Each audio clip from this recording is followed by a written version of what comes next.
ばあちゃんに頼まれて木の枝を盛大に切っている時のこと。このスペース何かに使える気がする。ラジコンサーキットにできるのでは？以前ミニ四駆用のオフロードサーキットを作った時は、壁を埋め込むのに手間取ったけど、ラジコンは壁がなくても走れるので、路面を軽く整えれば OK。シンプルなオーバル型なら1日で完成しそうな気がする。というわけで作業を開始する。まずは一番奥のコーナーから。この辺りはイチゴらしき植物に覆われているので、ちゃちゃっと片付けてしまおう。と思ったのだけど、こいつがなかなか手強くて、冷気で引っかいたくらいではびくともしない。右奥は部分的に防草シートが敷いてあるのだけど、思いっきり貫通して繁殖している。ランナーで繋がっているから日光を遮っても平気なのか？しかもクワで取り除くのは難しそう。仕方がないのでひたすら手で引っこ抜くことにした。さっき1日で終わりそうとか言ってたけど、この時点でその考えは捨てました。防草シートゾーンは綺麗になったので、次は敷身の裏に着手。この植物は花の木とか格子葉とか、色々な呼び方があるらしい。ちなみにばあちゃんは香花って呼んでる。土の中の石や草を除去するのが面倒なので、ここで土ふるいを導入。クワで地面を削って、ふるいにかけ、足で踏み固める、という地道な方法で進めることにした。タイムラプスだと変な動きに見えるな。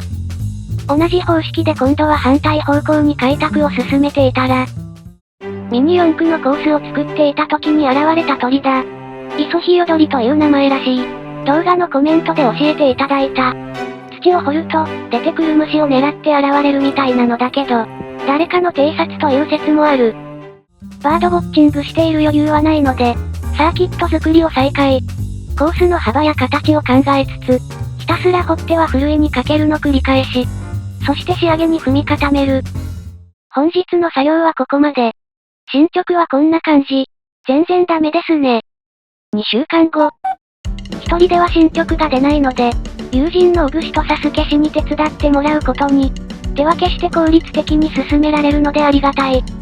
別アングルのタイムラプス。サスケ氏が奥の方で路面を整えているんだけど、なんかやけに作業が早い。将来立派なサーキット作り職人になるに違いない。ここでオグシが、切り株を掘るとか言い出して困惑。動物の森だとスコップで簡単に掘っているけど、現実世界ではそう簡単にはいかない。まあ1時間くらい掘ったらワンチャンあるかもと思ってよそ見をしていたら。マジか。かなり古いとはいえ、あっという間に掘ってしまった。キリが良いので本日の整備はここまで。この後3人でコミカルツイスターを使った謎の競技を開催。その様子はおまけで紹介しようと思う。1週間後。本日は一人で作業。明日いよいよラジコンを走らせることになったので、最後の追い込みをしている。と言っても実際はまだ掘り返していない部分があるので、とりあえず走れる状態にするための突貫仕上げ。そして地ならしのごとくひたすら路面を踏み固める。気合の人力転圧が終われば、オフロードラジコンサーキット、完成だ。セクション紹介行ってみよう。最初に待ち構えるのは、イチゴコーナー。ここは路面が丁寧に整備されている。コーナーを抜けた先は、暴走ゾーン。暴走シートの上は滑りやすそう。続いて、敷見試験。オグシが掘った切り株がショートカットを阻むぞ。その先は、みかんコーナー。すぐ横にみかんの木が生えていて、ごく稀に落ちてくるので注意だ。そしてロングストレートを通過して一周となる。ちなみに敷見試験からルート変更して、8の字に周回することも可能。ただし複数台だと交差点で事故が発生しそうなので、1台でのテスト走行の時などに使おうと思う。それとストレート後半に大きなコブがあるけど、これは単純に整備が間に合っていないだけなので、いずれ整地してフラットにするつもり。翌日、モキチ氏とサスケ氏、そしてサスケ氏の友人が来訪し走行会。走行前にダメ押しで皆で地ならしを発動中。それぞれ持参したマシンがこちら。私は年末に勢いで買った WPL のマシンで参戦。よく見たらライトが破損している。カスタマーサポートに連絡すれば交換してくれそうだけど、今日遊びたいのでこのまま走らせる。マシン紹介行ってみよう。サスケ氏はカルソニック GTR。サスケ氏の友人は GERC のマシン。アズパカは WP14、任せとけ、この車は4雲吉柴田宮のグラスホッパー。ゴー。あ。仲良しですね。改めてゴー。サスケ氏がスタート直後にスタック。サスケ氏の友人も丘に乗り上げた。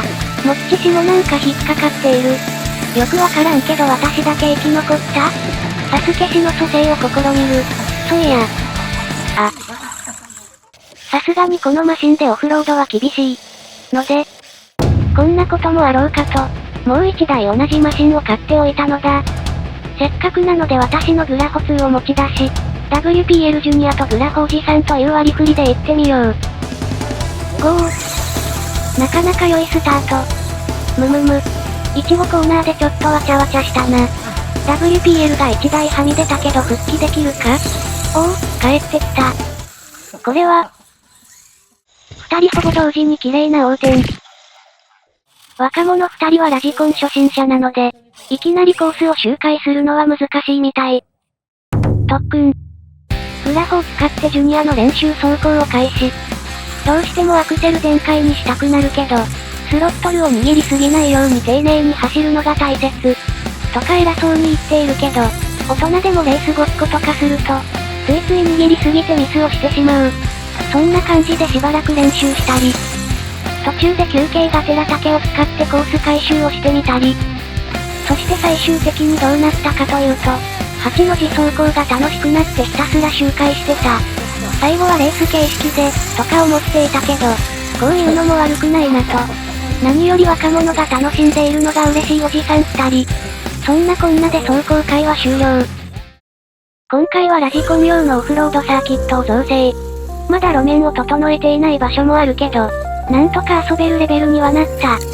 今までの経験上、暖かくなると草が猛威を振るうはずなので、手遅れになる前に早めに対処しつつ、より走りやすくて楽しいサーキットになるように整備したい。そしてラジコン仲間と遊んだり、自作マシンのテストなどに利用できたらいいなと思う。おまけ。以前改造したサイクロンマグナムを走らせてみる。ゴー。なんとなく3周のタイムを測ってみよう。このマシンは二輪駆動出しタイヤもオンロード用なので、全然走れないかと思っていたけど、割と普通に走れている。ただしバンパーが低いので、時々土を掘ってしまうこともある。やはり暴走シートの上はちょっと滑るな。最終コーナーを抜けて、ゴール。タイムは 25.92 秒。このタイムが今後何かの参考になるかも。ところでこのサーキット、逆方向の周回を試していなかったな。逆走ゴー。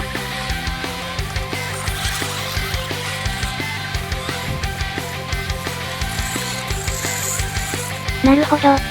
最初はちょっと混乱するけど、特に問題なく走れそう。いちごコーナーへの進入がやや難しく感じるくらいか？そして案の定楽しくなってきてしまったので、もう一台走らせてみよう。というわけでランチボックススタンバイ。ゴー。こちらもタイムを測ってみよう。ランチボックスはサイクロンマグナムよりモーターが大きいので、トップスピードは速いのだけど、見ての通り重心が高くて不安定なので、本領を発揮しきれない。それとランチボックスは打角が小さくて曲がりにくいことで有名。このマシンはフロントのサスアームを自作して、ステアリングの切れ角をアップしている。このパーツもせっかく作ったのでいつか紹介したい。タイムは 28.57 秒。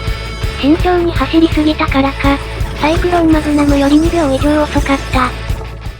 おまけに、サーキット整備の途中で開催した謎の競技、ルール説明なしでお送りするので、どんな競技なのかぜひ考察してみてください。決してルール説明がめんどくさくなったわけ。じゃんけんに勝ったサスケ氏が先行。障害物をフィールドに設置。後攻のオグ氏は左陣地を選択し準備完了。試合開始。1回表、先行サスケ氏。ゴー。いや、こう、使わなかった。華麗に極ど真ん中をきれいに通過。と思いきや地面から飛び出た木の根っこに引っかかり失敗。1回表、高校小串。ゴー。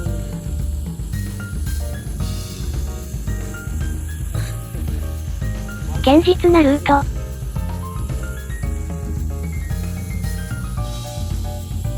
成功。1回裏、先行サスケし。このルートは、障害物に乗り上げてしまった。なんかこっち見てる？1回裏、高校小串。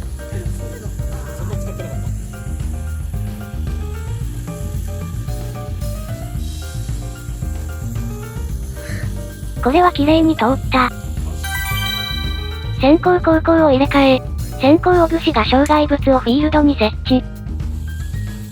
2回表、先行小串。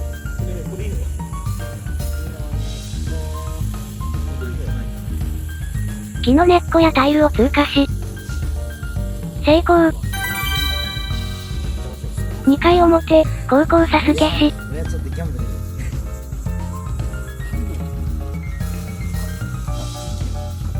かなり攻めたルート。障害物を乗り越え成功。2回裏、先行小串。ちょっと向きがずれたか？丘にある凹みでスタックし失敗。2回裏、高校サスケし。フィールドを斜めに突っ切る攻めたルート。走行距離が長いので成功率は低そうだが。やはりゴール端のレンガに突っ込んでしまう。無理やり車体をねじ込んで成功。最後にミラクルを見せてくれた。しかし勝負は2対3で小串の勝利。今回は耐久試験を兼ねてコミカルツイスターで遊んだけど、ワイルドミニ四駆やトレイルミニ四駆でやっても楽しそう。